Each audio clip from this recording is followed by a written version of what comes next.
What's going on, guys? Today I want to talk to you a little bit about supply drops. Now, this is a very controversial topic, and this pretty much started with Advanced Warfare.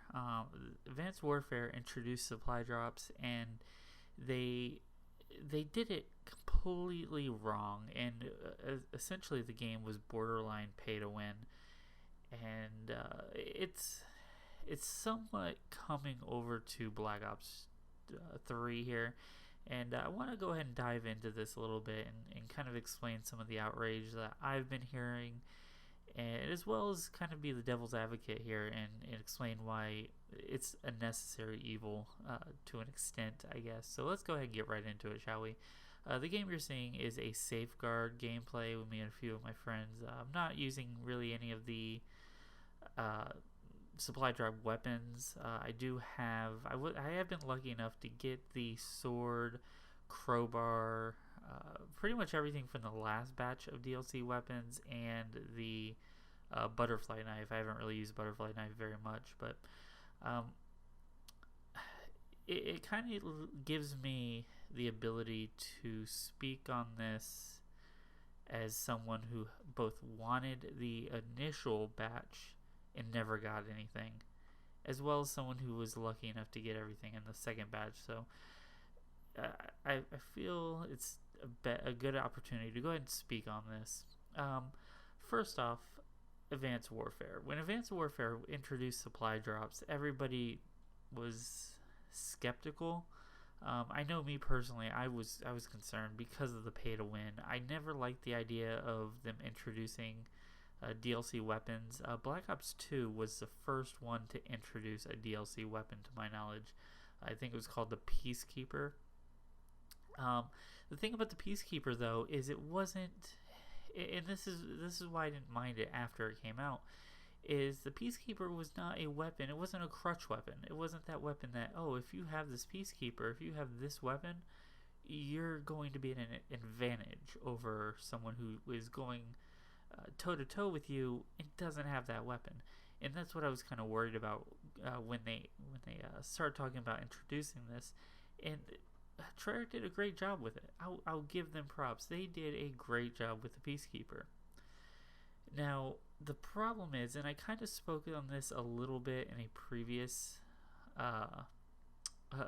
video, it's a slippery slope, really, when you start introducing weapons like this, because it does start to lead to the pay to win kind of thought process. And I know that's what a lot of people don't like, is they don't like pay to win. They like being at the same advantage as anybody else at any given point. And when they start introducing specialists and things in this game, again, people were worried, but again, to me, they did it right. If you're going to do it, they did it right. When they announced supply drops, people were upset, and rightfully so, because Advanced Warfare, there was two weapons in particular, and I didn't really play Advanced Warfare much, so I don't know the names. I know one is the Speakeasy. I think it's the ASM-1. I may be wrong about that. The other one, again, I'm sorry, I can't remember the name, but it's a BAL 27. But there's a version of the BAL 27 that is essentially one of the best ARs in the game. And that's where it became the almost pay to win mentality. If you're using a basic BAL and you're going up against someone with this upgraded BAL, let's just say, 9 times out of 10 you're going to lose that gunfight, not because he's a better shot, a better aim, better player, and not even because of lag. You're going to lose a gunfight simply because he got lucky in a care package, a supply drop. Then they introduced the ability to pay for these supply drops, which made it even worse. If it was simply the luck, hey, you earned the supply drop and you got lucky enough to get the good BAL or the Speakeasy, then fine. I still don't like the idea, but fine. Then they introduced the pay. being able to buy drops. People hated it. It turned me off on the game. Now that wasn't really what caused me to not play the game. It was the jetpacks. Um, but it was a rough experience. And I'm hoping Sledgehammer has learned their lesson about this, but we'll find out in a couple years. Now, when Black Ops 3 announced that there are supply drops, people were worried. It actually leaked first, and people were concerned about it. Knowing what Treyarch did with the Peacekeeper, I had an open mind about it. But I was like, okay, we'll see how this goes. Initially, they said it was just cosmetic items. Nobody even thought of knives being a cosmetic item that they would introduce. Everybody thought it was going to be skins for, camos, skins for your character, because they did announce different camos for your character.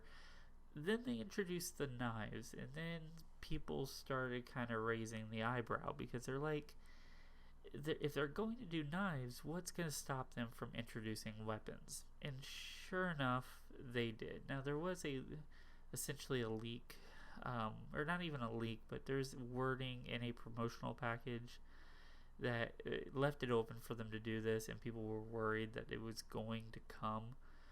And sure enough, it's here. Now, I don't think this was Treyarch. Let's be clear.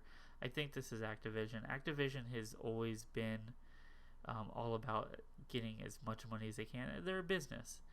If you run a business, I don't care who you are. If you own a business, you're going to do whatever you can to make as much money in that business as you can.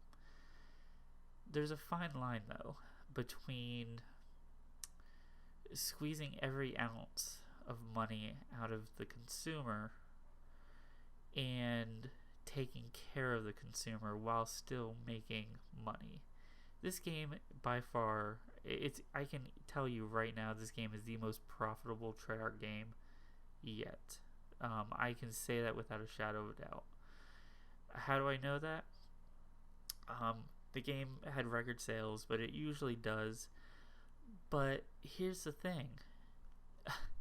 These supply drops became massive when they started selling them, especially when they started doing the weapons. Weapons like, well, now they've got the MP40 that's out, and the MX Garand, the Shadow Claw.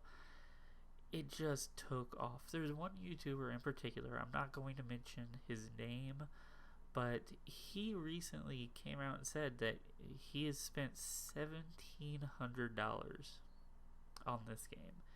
Now, he didn't go into detail as far as if that was everything together, with the game, DLC, and the supply drops, but I'm kind of thinking it's mostly supply drops. Because when he does videos, and he's a big YouTuber or anything, so I'm not really taking anything from him, but when he does these supply drops, he does 13,000, 25,000 COD points at a time. He does big openings, so I kind of see it as being a supply drop. And he's only gotten, I think, the baseball bat. He's gotten a couple weapons. I think the baseball bat and the sword, maybe. That's insane. 17. I think I said 17,000. If I said 17,000, that was my bad. $1,700 for the game, and whether or not that's including the game in that as well, it doesn't matter. It's still way too much, and to not be guaranteed the weapon is just kind of crazy to me. That's where I think it's the big issue. The knives, the sword, the baseball bat, to me, they're fine. Leave them in the supply drops. Leave them being rare to get. If you go the entire time and never get to use it, it's annoying, but it is what it is. There's no advantage to having a baseball bat or having a sword than having the knife. Now, there used to be kind of a glitch with the crowbar, but they quickly fixed that. Now it's just simply cosmetic. So, do I wish it was easier to get some of these for some of my friends? And again, I was lucky enough to get all of the previous batch. But would I like it? Yeah, of course. But in the end, I get why they want these to be rare. The weapons, though. The weapons, you're introducing something completely different. And to me, this needs to be different. Don't have weapons in supply drops. There's no need for it. Have it in the DLC. If you have the season package, make it free for people who have the the season DLC package. If you want, whatever you end up wanting to do is fine, but to have it be a random supply drop to me is wrong. It is close to pay to win. Now, that being said, I've used the MX Garand, I've used the Shadow Claw, I've used the MP40. I don't have the MP40, but I've used it, and I picked up the sniper rifle, but I immediately died afterwards. But to me personally, and the guy I picked up the sniper rifle from, he kind of killed me many times. But again, you get killed many times from any sniper rifle. I don't think that's necessarily makes the sniper rifle great. But these two other weapons, we'll go ahead and leave the Shadow Claw out for now because the jury's still out on that one. But let's just talk about the MX Garand. It's not an overpowered gun. It's actually a pretty terrible weapon. I know there's talks, oh, well, it's faster rate of fire than the Shiva, but there's so many weapons in Black Ops 3 that out-duel the MX Garand.